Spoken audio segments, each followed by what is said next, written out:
Ladies and gentlemen, welcome back to the BBG and Overmortal. Don't forget to subscribe if you haven't already, but we're going to jump straight into it. This is the guide for Immortal World, and before we get started, a couple of things that need to be said. Massive shout out to Chan, who is actually the one who gave SEA this roadmap of how to go through Celestial most efficiently, and then Maru for reorganizing it and making it clearer in English. So, massive shout out to those two gods among mortals, and basically the pioneers of this path that pretty much everyone follows, because it's just the most efficient. But let's get straight into it. First of all, I have to say once again, for those of you planning on spending money on the breakthrough packs and everything that's going to be coming with Ascending to the Immortal World, I strongly recommend you check out Aptoide, because you do get quite a lot of bonus. With my code BBG5, it's an extra 10% bonus rewards on top of the base 5%. And if it's a perk day, you'll get another 5%, so 20% extra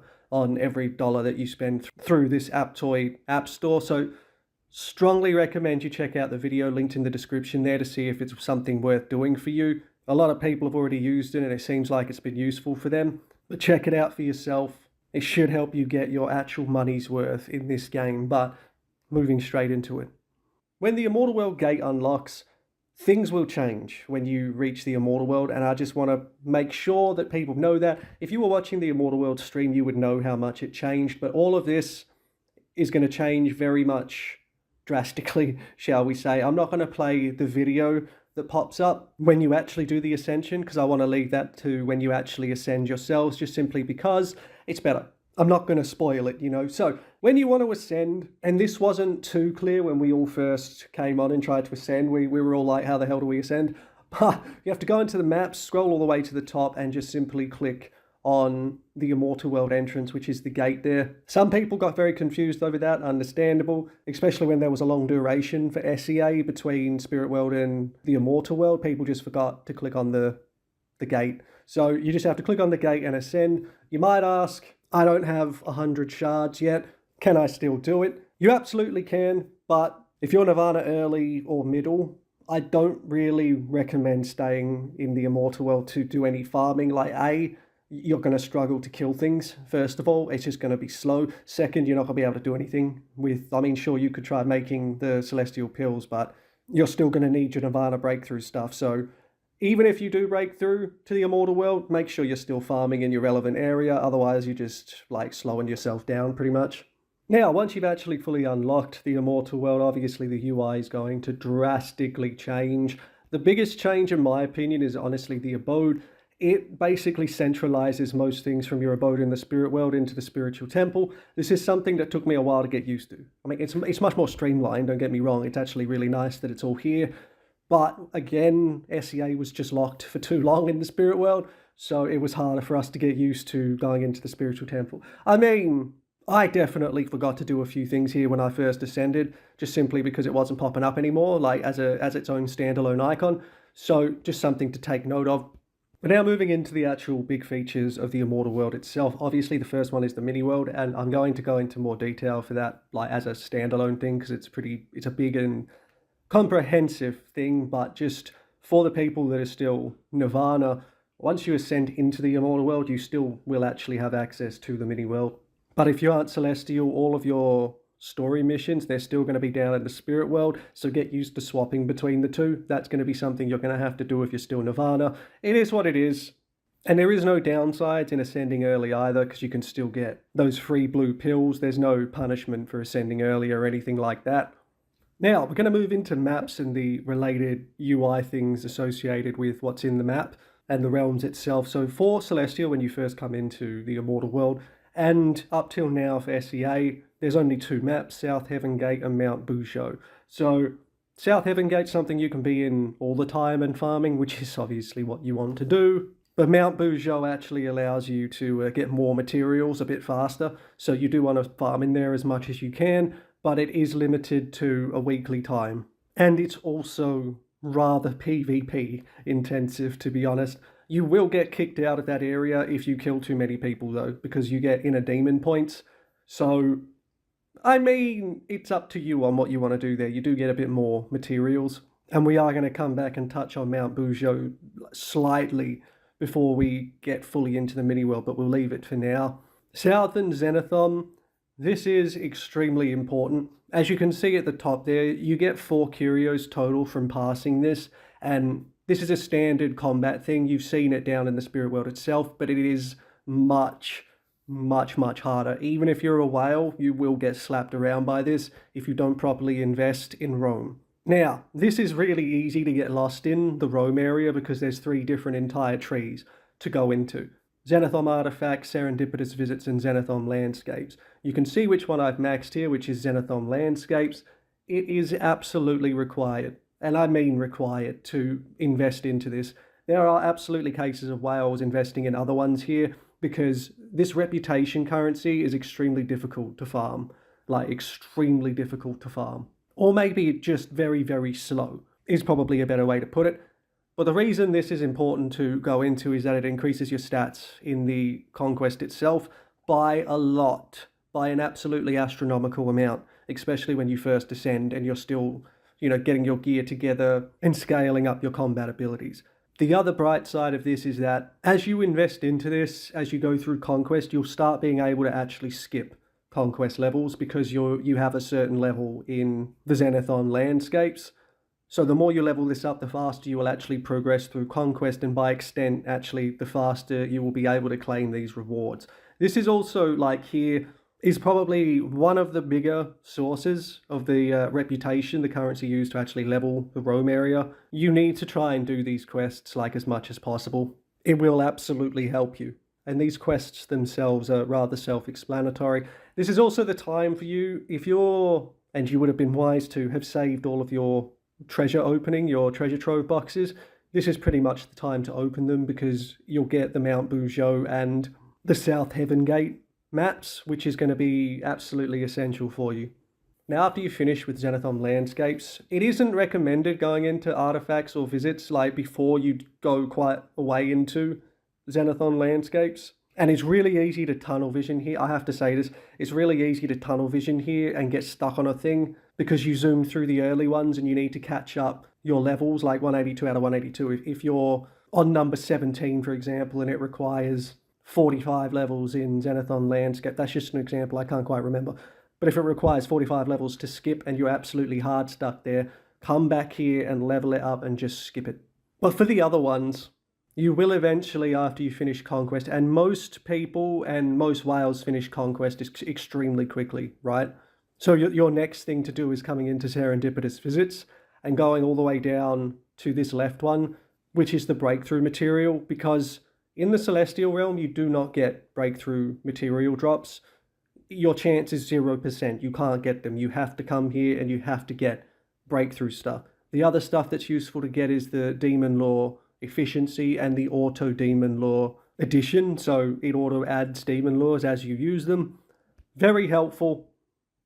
And it will increase your farming, obviously, especially if you log on once a day and don't quite remember to always use your Demon Lores. Definitely not talking about me there. But anyway, you need to come down here. You need to get that. You will not get breakthrough materials for Eternal if you do not. And even after all this time, I still only have 2 legendary Eternal pills because the materials are so damn rare. So you do want to get that eventually. You're going to be in Celestial for a while, but it is something you will need to remember 100%. The last one is Zenithom Artifacts. This is really easy and it looks like the best thing to go into because it's straight stats and it's easy to think, oh, if I have this, I'll pass more in Conquest. I will be honest, no, you won't.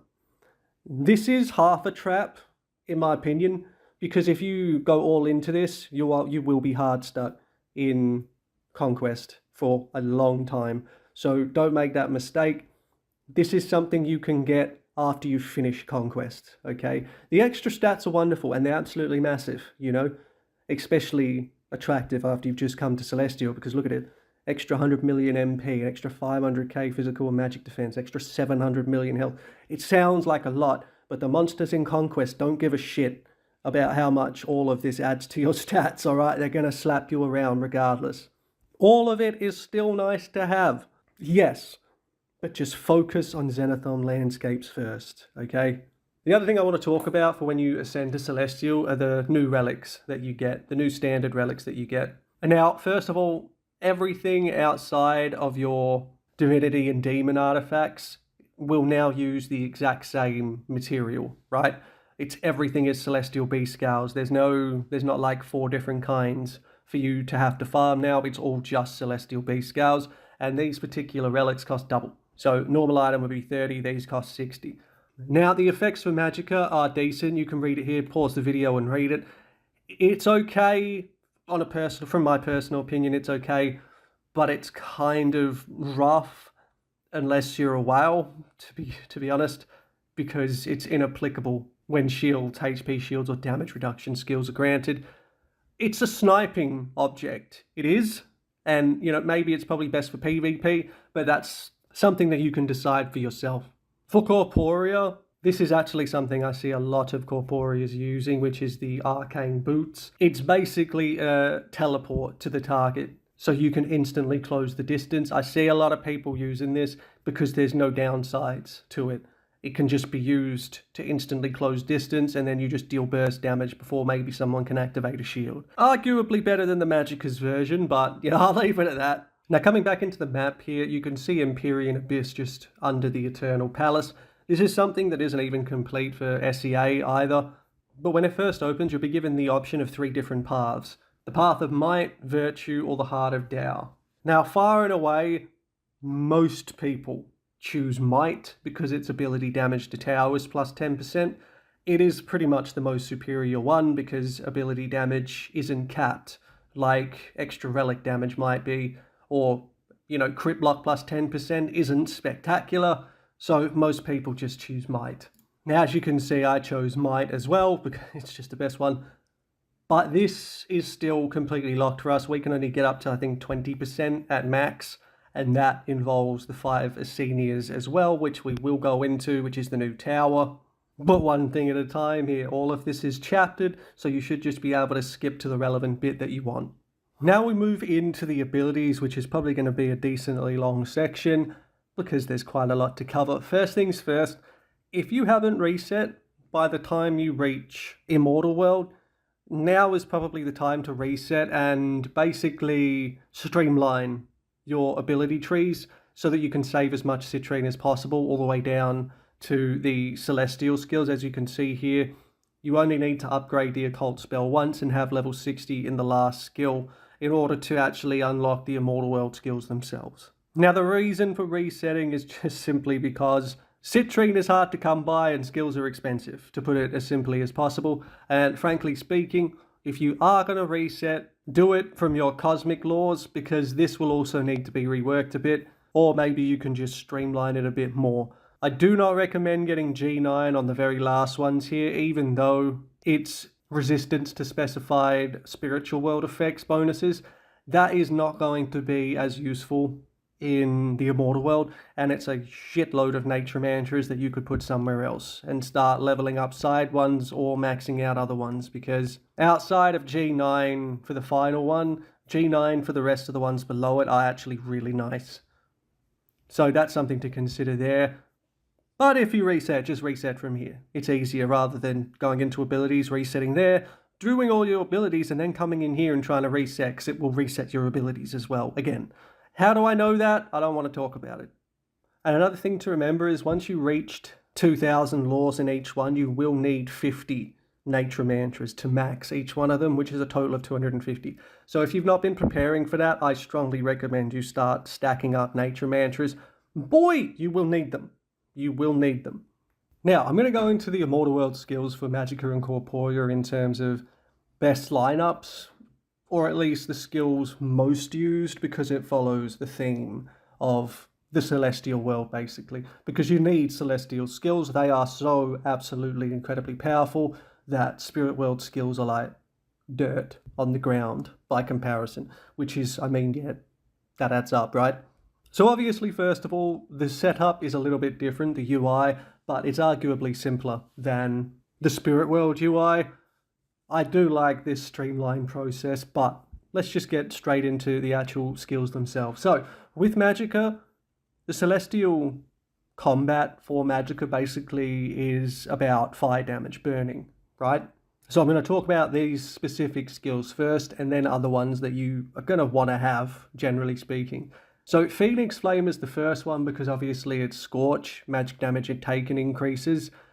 Following Phoenix Flame, you want to have Phoenix Blaze. Now I recently reset, so I don't have any attack, defense, support buffs or actual levels in Phoenix Blaze yet, which I will. But that's besides the point, and we'll get into the top bit in a minute, the attack, defense, and support buffs. But after Phoenix Flame, you want Phoenix Blaze. If target inflicted with Scorch, inflict Incineration, and then that deals absolutely bulk damage because of that. Following Phoenix Blaze, you want Phoenix Pyrobind.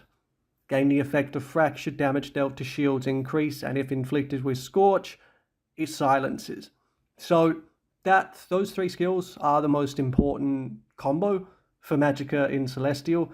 Other two important ones, and the tough part is actually managing to get these skills on your lineup, because you are still going to want a shield, you are still going to want maybe another AoE, that's up to you, but the other two super important ones, a Core Trapper, 90% chance to inflict blind, absolutely freaking amazing. These are all skills you want to max to 100, by the way. You should be able to do it after you reset, but you should absolutely do that. The other one is your nuke. This Astral Favor is an absolutely godforsaken nuke that you absolutely should have, and you absolutely should hit after you have as many buffs on as possible. You should also advance this to the absolute maximum. It's your nuke. Max it. Now, Phoenix Flame, Phoenix Blaze, and Pyrobind, you do want all of those maxed as well. Again, the choice of your skills is up to you. I'm still using Dragon Taming Water from the Spirit World because it's literally like one of the best shields in the game currently, even with a 5% stage penalty. Now, for the buffs themselves with the attack, defense, support, this levels up a little bit differently because you need the Asthenian knowledge, which is from the 5 Asthenias tower, as well as truth knowledge, which is actually from leveling up skills themselves. So, again, mine are 0 because I reset recently. For Magicka, you want to level your support, basically as far as it can go, because it's your blind. Blind is absolutely godly. After support, you want to max attack and then defense. Defense is definitely the worst one because of the way the Lotus Shield works. It still has to be active to give you its expiry effect, which is MP regen over time. Almost never happens, not gonna lie, especially up here in the Celestial world where things hit you for hundreds of billions. Now, Corporia. Moving straight into the combo that you want for Corporia, and I'm not going to suggest other skills outside of this combo because this is just the combo most used by Corporia players because it's the best, basically. So with Corporia, their combo is a little bit different to Magicka. It's more versatile in my opinion, but they want to chain Eternal Armor, which gives them Rupture, followed by either Dragon Barrier and Dragon Surge because both of them require Rupture to deal more damage. So that's basically where their burst damage comes into it. And another super useful skill that people do agree on is the Heaven Myth Grasp, inflicting curse so the target can't gain buffs, as well as when it maxes out, removes Diabolic Flame and buffs. So very useful for Corporia. Now, another thing I will say with Corporia, you definitely want to have another shield. Again, Dragon Taming is pretty much the best ones, but you will have to invest into the Magicka tree for it, which may be tough. But for your buffs, and let it be known, you can't mix and match your levels. So the levels you get in Corporia, that is the only truth knowledge you get to level up your buff things. So you can't level a lot in Magicka, then go over to Corporia and spend the Magicka books into the Corporia buffs. You have to level Corporia to get the Corporia buffs. And for Corporia specifically, you're all in on attack. Like, all the way to max. And then you want to level up your support all the way to max. And then lastly, defense. Defense is just the most useless, unfortunately. Alright, the next major thing to talk about is the 5 Asthenias tower. This is, well, the Celestial Tower, basically. You can still access this tower as a Nirvana. Downside is you are going to have to have completed Pandemonium all the way to 7,000. If not, you're not going to be able to do this. And everyone knows 6998 onwards is rough levels. So I'll start from the right and move across just simply because it's easier. Ranking's self-explanatory. The challenge is relatively self-explanatory. As people reach milestones, you can claim the reward. Asthenias themselves, you're going to start obviously floor 1, and you'll not have as many challenges as me. Because I'm far behind, I get more challenges depending on the difference between me and the top floor. So that's why that difference is there. You'll not be able to do many a day to begin with, but it will eventually go up. Frankly speaking, floor 1 to 3,000, well, let's say floor 1 to 2,999, super easy, and you're not really going to have to do a lot in order to pass them. Maybe you'll have to retry it again and again. That's just the nature of it. Biggest thing here is that you cannot control. You cannot manual the fights. All you are in control of is movement.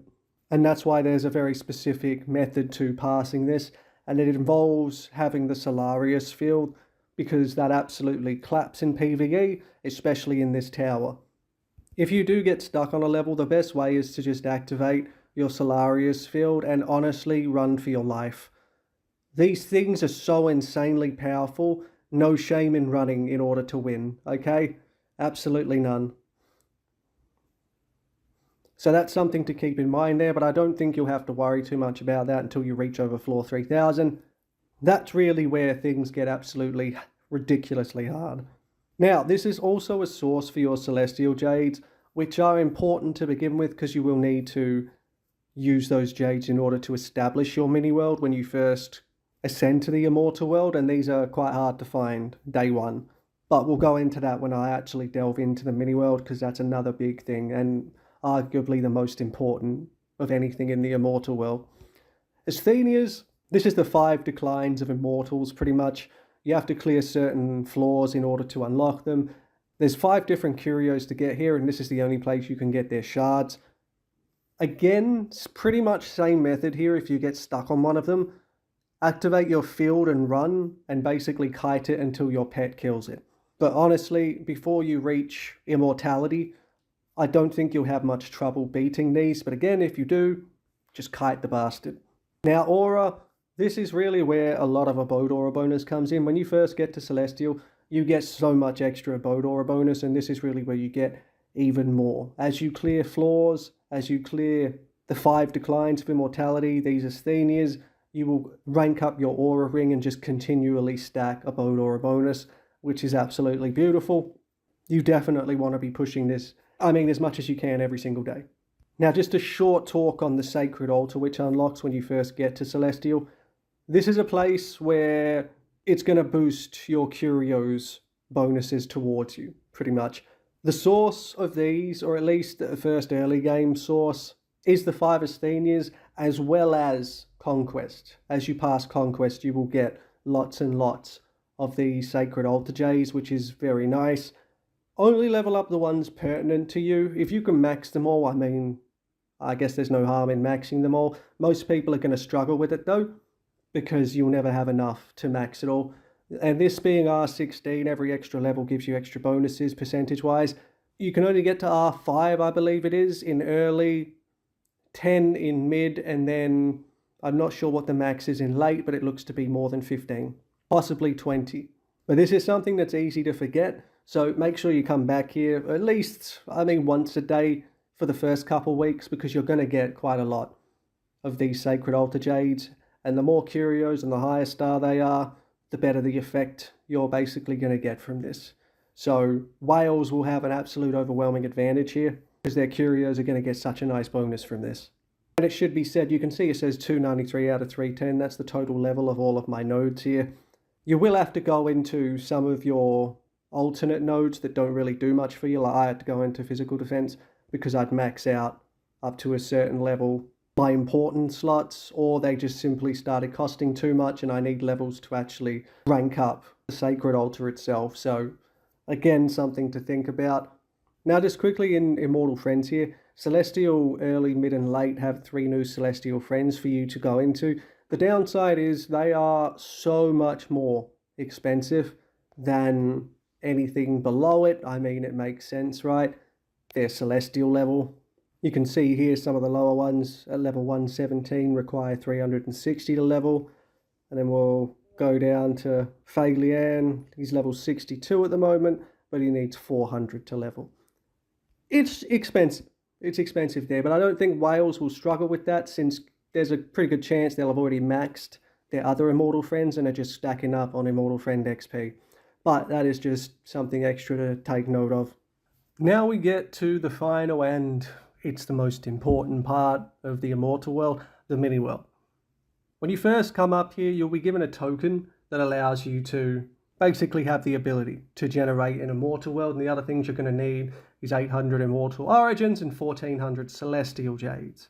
Now the Immortal Origin and the token is easy. The Jades, slightly harder when you first come up here, made more difficult for any Nirvana players that come up here, and that's because Nirvana players aren't going to have easy access to getting a lot of Celestial Jades, because they still need to pass Pandemonium to access the 5 Asthenias. So the easiest way to do it here for Nirvana players, and realistically to make it a bit faster for yourself if you want, going to map and going to Mount Bujo during the week and killing the main boss there. You kill them 5 times, you get 5 bags, you get 750 Jades from those bags. So if you do that as a Nirvana, you will unlock Miniworld on day 2, pretty much. But Celestials will be able to do it pretty much immediately, because they'll have the story, and story also gives you Celestial Jades as you progress through it. So that's another thing, you should absolutely smash story up to the maximum point that you can. It's just worth it. Now, the Miniworld itself, you just have to click on people to actually collect them there. The maximum amount here, after you've unlocked this and it starts generating, you can only hold 13 hours worth of citizens. That's important, okay? You need to collect them within 13 hours. Otherwise, you're wasting citizens, pretty much. You'll be able to see your eras if you just click unlock at next era. You'll be able to see what each age will give you based on the population that you're at. It is, and this is part of why it's so important to actually get through your ages as quick as possible. For Wales, this is going to be the place where you honestly spend the most money on the pop-up packs and the packs for Soulguides in order to do the gacha for this system, because the islands are so important for population growth, and we'll get to that. Now, Celestial Path, which is probably the most important part, but to begin with, you absolutely want to get everything on this lower area, including at the very least a level in each of these here that branches off from Soul. And unlocking Soulguide is basically where you start getting the islands from. It's the gacha system for Miniworld, so you definitely need to get that. But the reason you want to come along this branch is because this is just extra, a Bodor bonus, and you're going to get a lot of that from just going through your eras in the Miniworld, as well as obviously stats from here. Now, you may not be able to unlock this, immediately, because you'll be limited in the Immortal Origin currency, but you do definitely want to max this out. And that includes up here, which is to do with the projections, and we will get to that in a moment, but you do need to unlock them in order to actually have access to any kind of projection as a free-to-play. Now, you will need to be Primordial Age to unlock the Chaotius Origin and the Celestius Origin, and then they will then turn into cards that you can summon in the Celestial card draws here. That is specifically shards to level up these origins, and it is slow because it's not something you want to aim for over population, at least not to begin with, because population is just so superior to anything. And Primordial Age for your Miniworld era is when Origin unlocks to begin with. And Celestius is a purple one, Chaotius is a blue one. Now when you get up to this point, the Unlock Celestial feature is absolutely something you need, because this is what actually unlocks the ability to go through those cards that we were looking at earlier. Again, all of this should be maxed except going into these 2 blue paths on the left here with the shields. This isn't really necessary until you get hard stuck maybe from autoing in the tower. Do not put points into this if you don't need to. It's a waste of Immortal Origin coins. You're better served waiting and just stacking up your Immortal Origin coins for the next tier. But all of the rest absolutely worth doing, because you need more citizens, more Celestial citizens for everything. It's all bonus. Population is the absolute one thing you need to focus on more than anything else. This one can be absolutely overwhelming to look at, but the only ones you really need to level when you first get to them is branched 2 and 3 only. By 2 and 3, I guess you could say it's 3 and 4 if we were to include the Cloudland stuff, but that's all Eternal Realm. We're going to pretend that doesn't exist right now. So branches 2 and 3 are all about citizen gain and celestial citizen gain, as well as base population. You need population more than anything else. It's not even a question. Max it, get to the max to ensure that you can get these citizen reproduction rate increased. That's what's going to level you the fastest. Same celestial multiplier bonuses at the top as well. Absolutely amazing. You'll see that I have also maxed out the 2 either side of the most important ones. That is literally only because I had the spare ones. I was hard stuck in the tower, so I ended up getting this.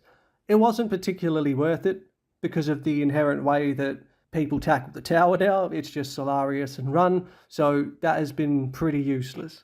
Projection duration at the very least and projection HP. This isn't the worst, but it's not really entirely necessary to get, especially when you have a limited amount of Immortal Origin coins. Now, obviously, you want the Abodor bonuses, as many as you can get. This is the final area before Eternal, and if you're a paying player, you will get to this point pretty damn quick, but the only ones you need to max are the 2 on the right. Same reason as before. It's all about celestial citizens and population. Get as much of that as possible, as fast as possible. That is literally all that's important. And because I was slow in getting Immortal Origin coins, because I've done Miniworld free-to-play pretty much, by this point, I was already stuck in the tower, and going into this damage reduction stuff was completely pointless because it's instantaneous death, and there's no amount of buffs that's going to fix it. So focus on the most important things. Population, celestial citizens, that's all that matters. Next thing is celestial cards. You want to make sure pretty much that bestowed perks is on your celestial card options, because it is literally the best thing that you can get, because it gives you population, it gives you Immortal Origin coins, and it gives you the Immortal Seeking tokens, which is for the gacha system for Miniworld. Ideally, you want to lock the first one you get and keep refreshing until you get at least 2. Some people will lock 2 and aim for 3. Those jades are finite, especially if you are a free-to-play. You'll be able to push through the tower and get quite a lot of these jades, but they do get used up quick, especially if you lock 2. You're starting to use 1600 every single refresh. That adds up very quickly, so I just tend to have 2, and this is a pretty decent roll for me because it's even more Immortal Seeking tokens for my 3rd. Good enough for me, kind of thing, but you can go for 3 if you want. That's the absolute maximum efficiency there. You're just going to need a lot of Celestial Jades to do it. And also, the more of the same card you get, the more gain you get from each card, which is why a lot of people will actually try to get 3 bestowed perks, because it's an extra 240% on the original amount it would give you. That's a lot, but again, Celestial Jade limitations. It can get expensive very quick if you're unlucky. Now, Soulguides. This is something that paying players are going to spend the most on in Immortal World, outside of the breakthrough packs and all the pop-up packs that are going to come up for them, because the faster you get all of these, the quicker you receive the buffs. So for a free-to-play, it's going to take a while for you to get all of the islands, but pay-to-win are going to just absolutely buy the islands because it's insane amount of bonus stats, and your mini-world projection will become one of your most powerful assets. I'm just going to quickly do a roll. I'm not going to get anything new, which is standard. I'm just going to combine that. Another cute little island for me. But these islands are not really something you can aim for except for the ones that you get through goals. It's RNG as hell. I am lucky to have had as many as I do right now, considering the fact that I've never got any packs for Soulguides. But all of these are crazy important to the growth and progression through your era. And an important thing to note here for Wildiums, you can get just shards from Soulguide and then combine them through this. But you do need to note, rare quality only takes rare quality. So you can only upgrade a blue island with X amount of blue shards. You can only upgrade purple island with purple shards, legendary with legendary shards, and then red with red shards. So it will take a while to level all of this unless you're buying the packs to give you the Soulguides. And some very specific ones, especially the ones that give you extra citizens or 100% increase in citizens, they're only from very specific areas and they can only be leveled with their own shards. Something to note. Now, projection itself is an important one. That's what we talked about in the Celestial Path, unlocking Celestius and Chaotius. These are the two that you'll get no matter what. They're free-to-play ones pretty much, but if we go into the gallery, you can see Asthenias there. Now, I'm not exaggerating when I say R4 Asthenias is stronger than max level Celestius. And it's not even as simple as that. This thing is absolutely insanely powerful. If you remember the live stream last week, we were watching a lot of people, high-end end-game players, fighting each other. And every single time it was always Miniworld fight first. Because if you can't survive the Miniworld, it's not even a fight anyway. This thing is so ridiculously powerful. Inflict up to 2,800% additional physical and magic damage with frequent AoE attacks. It's so insanely strong. Towers damage boost dealt to projections plus 60%. Damage boost for projection, huge. All of it just absolutely ridiculously huge. And you can only get them from packs. I'm pretty sure you do get a pop-up pack, which is the cheapest way to obtain this yellow projection. But frankly speaking, it's the strongest thing in the game right now. A strong projection will win you the fight 9 times out of 10. And that's not a joke. Whales, you will absolutely have to get it. It's not even a question, you have to get it. It will make you 10 times stronger pretty much immediately after Ascension. I cannot overstate how incredibly powerful that Miniworld gets. It is unbelievable. Now, for most people, we're going to be using Celestius. That is just the way of the world. Now, Immortactics themselves, these are basically the skills that activate after your Miniworld pops up. That's going to be the attacks for it. Obviously, you want the best ones in there, which for me, I've only got 2 slots. And you do kind of want them to deal damage in your main path. Ideally, so Cosmos Freeze gives me more magic damage than physical damage, but Raging Sun is good anyway. And these are something that you also get from the Soulguide gacha. You will get shards of it, or you can luck out and get the full legendary version of it. They seem, in terms of like drop rate, Immortactic legendaries are a higher drop rate than legendary Wildium islands. That's just the way it goes. Now, and this is important to note, when you receive your Miniworld projection, it becomes an ability. It is important when your Miniworld projection pops up because it will disable shields and it will interrupt your field. So you do want to put it in a place where it can kind of act as a second life because it has its own health bar. It's essentially for most used outside of whale fights where they initiate it first. It's mostly used as a second life to tank hits before you revert back to your original form. So that's another thing to take into consideration there. It's easy to just put Miniworld like straight after a shield, and maybe after your shield gets a lucky crit on it, your Miniworld immediately activates and you basically lost out on damage. So definitely important to keep in mind. But I think that about covers everything to do with Celestial when you first get into the Immortal world, ladies and gentlemen. So I'm going to leave this one here. My God, I've been talking for much longer than I intended. But here we are. Again, check out Aptoide. Link in the description below, especially if you're planning on spending a lot during the breakthrough. It's just going to give you more to work with. Check it out for yourself. Click the link. See if it's worth doing for you. But we're done. I'm outie. I hope you enjoy the Immortal world. And if you somehow managed to make it this far, click subscribe. Have a great day.